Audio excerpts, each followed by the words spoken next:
Why are Latinos asking Black people to join them in the protest? But last month, Black people asked Latinos to stop saying the N word because Black people find it disrespectful when Latinos say the N word. And Latinos were so offended that they started disrespecting the Black community. And I'm probably going to get a lot of hate for this, but I want to say something. If you've been following me for a while or have gone through my videos recently, you see that I'm constantly pushing for unity between communities. Majority of the Black people in the comments are stating how they get a lot of disrespect from the Latinos, and majority of the Latinos in my comments are actually really disrespectful to the Black community. And I've been pushing for unity because these protests are not where we're going to unite.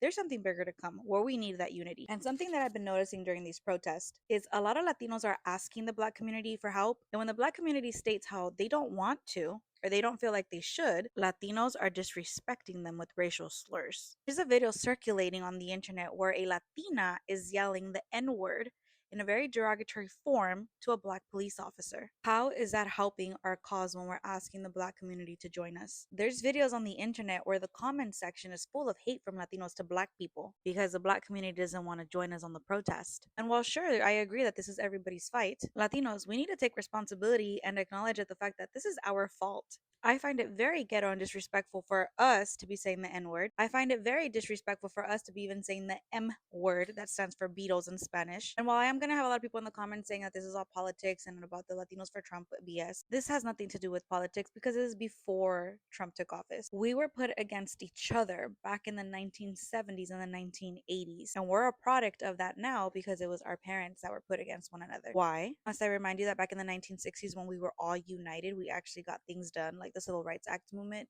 Latinos tend to forget that Black people, the Black community, were out protesting for field worker rights, immigration rights with us. And the Black community tends to forget that there were Latinos marching with Martin Luther King Jr., down to the point that we do have a statue for MLK in Mexico because MLK was a huge impact in the Latino community. And while I do not agree with Cesar Chavez and the stuff that he did to the immigrants in the United States, Cesar Chavez, amongst many other Latinos, were marching with MLK. Black Panthers were protecting Mexicans, while Black Panthers also helped start the Brown Berets. We have a lot of history together, and this is why divided we stay conquered, because together we get things done. So no, I'm not asking the Black community to come out and march with us, to protest with us, because this is something small compared to whatever is about to come. I'm asking the Latino and the Black community to take accountability for whatever we have going on and start asking yourselves, why have we been put against each other, and why have some of us actually gone along with the way that they want us against each other? Why is there hate amongst each other when we've done nothing but unite in the past and get things done? Where does this hate come from? I've had my fair share of experiences with racist people in the past, but those people do not define the communities that they come from for me. There's always going to be races within each community. So to my fellow Latinos, we've needed unity for a long time from other communities, and now we're reaping the consequences of us